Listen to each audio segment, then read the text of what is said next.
It wasn't your money, you moved it.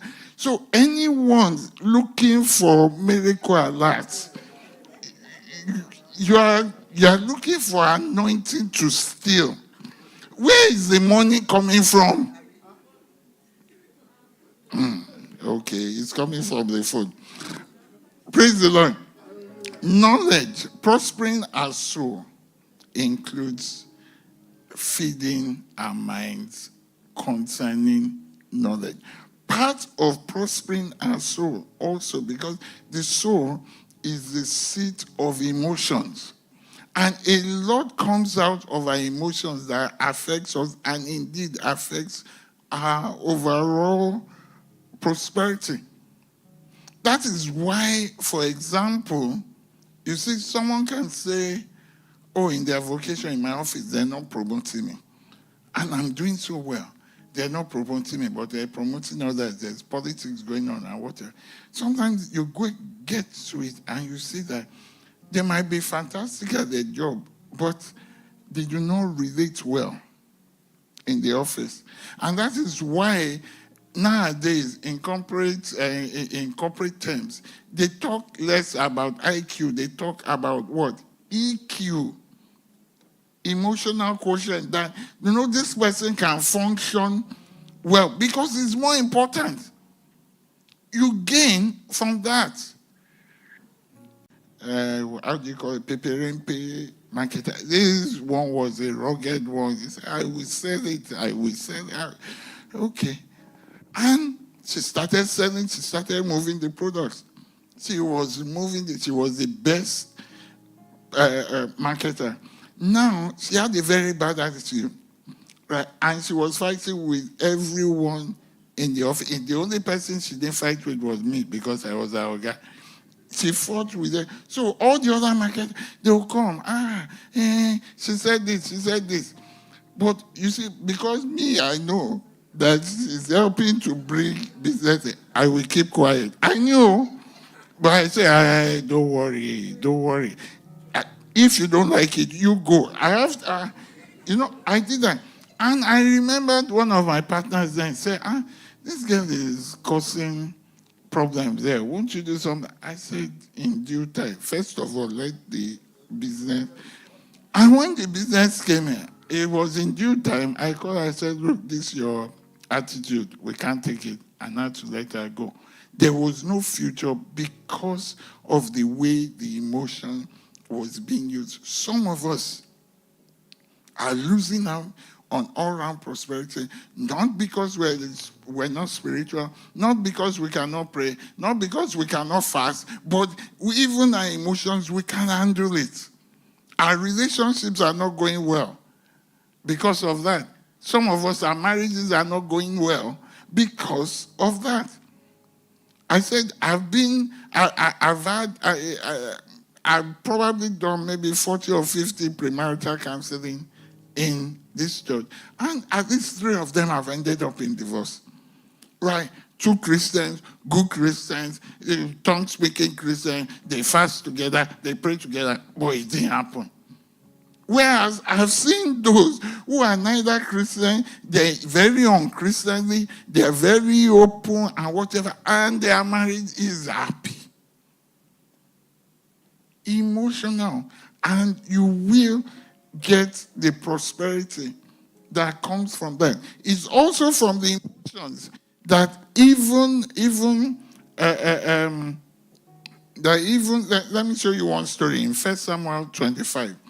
In 1 Samuel 25, there's this story just to show you how emotions can destroy a man or build him up. In 1 Samuel 25, there's this story of David. At this point in time, the background was that David was running away from King Saul.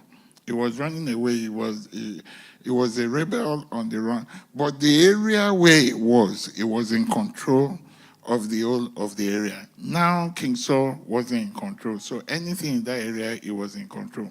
Within that area, there was a man called Nabal that he was doing his business.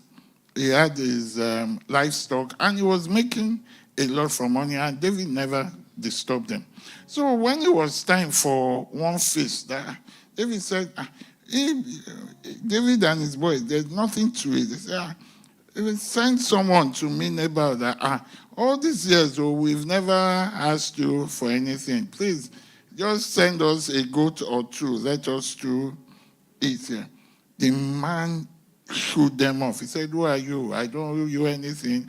Who is David? Is it not just the person who was in charge that never disturbed you, to show the kind of emotions going through the man's mind?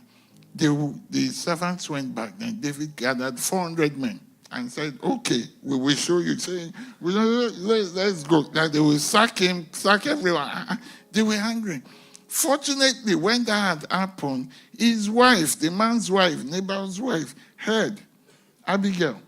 And she knew that this man, your emotions will destroy this whole family. So what did she do? She went, she gathered food, she made food, gathered things, and ran ahead to meet David before he came. And he met David. And she just begged David, gave David the food. In the process, he said, don't mind that, my husband. The husband's name, Nabal, means folly. He said, don't mind him. Odeni is just a foolish man. In fact, if the husband had heard the way the wife was talking, she wouldn't have found it for. He said, just forgive him. And that's what did the job. Emotional quotient. Guess what? When I was, I think I was working with a heart doctor way back, a consultant cardiologist, and then there was this patient that came in, and he had all kinds of symptoms. It looked serious, but nothing in the test. And my Oga was like, what do you think is going on? I went to open the medical books. I said, I think it's that rare, very rare disease. I felt happy that I have been able to bring up the rare disease. And, the man just looked at me. He first of all killed that right in one go. I said, okay, so what is wrong with him? He said, there's nothing wrong with him. That's why he started intervening. It turned out that it was emotional issues, mental issues. He spent 1 hour giving him counseling, and the man was okay.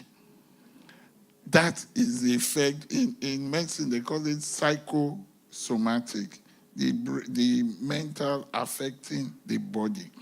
That is part of prosperity in health. It comes from emotions. It can come from emotions. Some of us are having symptoms in our bodies that are born out of fear.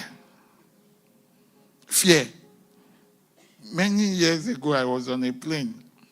It was on a KLM plane to Amsterdam. The next thing, they shouted, doctor on board, doctor on board.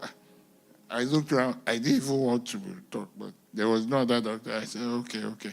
Let me see. They took me to the back. The guy was lying prostrate on the floor. I just said, oh no, are we going to start resuscitating everything? But the guy, it does count. And those things actually build us up. And the thing about the spiritual aspect is that it touches every aspect, but it does not supersede every aspect. So in your vocation, you should pray. But it doesn't supersede the need to use knowledge to bring out what you have to bring out there. In your health, you should pray. We'll come back to those two examples I mentioned. But it does not supersede the knowledge that we already know is there. Materially, that's the reason why Jesus once, they had a need, a financial need. They needed to pay temple tax. You see that in Matthew 17, 24, 27. And they didn't have money. And it was going to be embarrassing because the people that were asking, they were deliberately asking that, you people haven't been paying Kenya, and there was no money. And then Jesus said, look, one of you, just go, throw your hook into the water, catch one fish. When you bring the fish, open it, you see a coin, gold coin, sell it and use it to pay the tax, to sort out that problem. He did that easily, but he did it once. Every other time, Jesus had they had a treasurer, they had an accountant. People were giving to Jesus' ministry. They were giving to Jesus' ministry. Why didn't he every time? You and I know that if all these things, the spiritual, emotions, the knowledge, and other areas of the soul, we have to build up all of them. We have to prosper all of them for us to get the all-round prosperity we need. What then do we need? There's one word that we have to use. The word is called balance. We need to be able to balance all these things. We need to be able to balance the spiritual with the knowledge with the spiritual, concerning our health, concerning our business. We need to. We human beings, by nature, we like extreme. We like extreme. That is why religion has always been a problem, not because of the people that propagate it properly, but the people that go to the extreme. Because it's so easy. Balance is very difficult for Christians. I didn't understand it then. Because I myself, even after reading that, I went to extremes. But I understand now that you have to be able to balance this thing. So when we talk of balancing, from what we've said this morning, for example, when it comes to knowledge, I'll give you an example. Just maybe a week or two ago, I was involved with one medical issue. And immediately the issue came up. My default setting was just a medical solution. So it was knowledge. Let's just do this. And the person had to call me back. Isn't there a place to pray about this thing? I said it's true. Because I myself, I was already shifting to this is the way. No, because we should pray. Because God can and many times does do it. I said, yes, that is true. That this is where we will put the place of prayer and everything. That is balance. Anything we want to do like that, we should have the right balance. It is easy. How many people can fly a plane here? You can take off a plane or land a plane. How many people can land a plane? It's presumption. And then when he finished, I had to ask Pastor Fem, because when he was ministering, I went back to them. My mind went back to that lady. I asked Pastor Fem, do you remember this episode that happened? He said, yes. He said he does. That in fact, when he was preparing, that he remembered. I said, do you think it was faith or foolishness or presumption? He said, the truth is that no one knows. It's between her and God.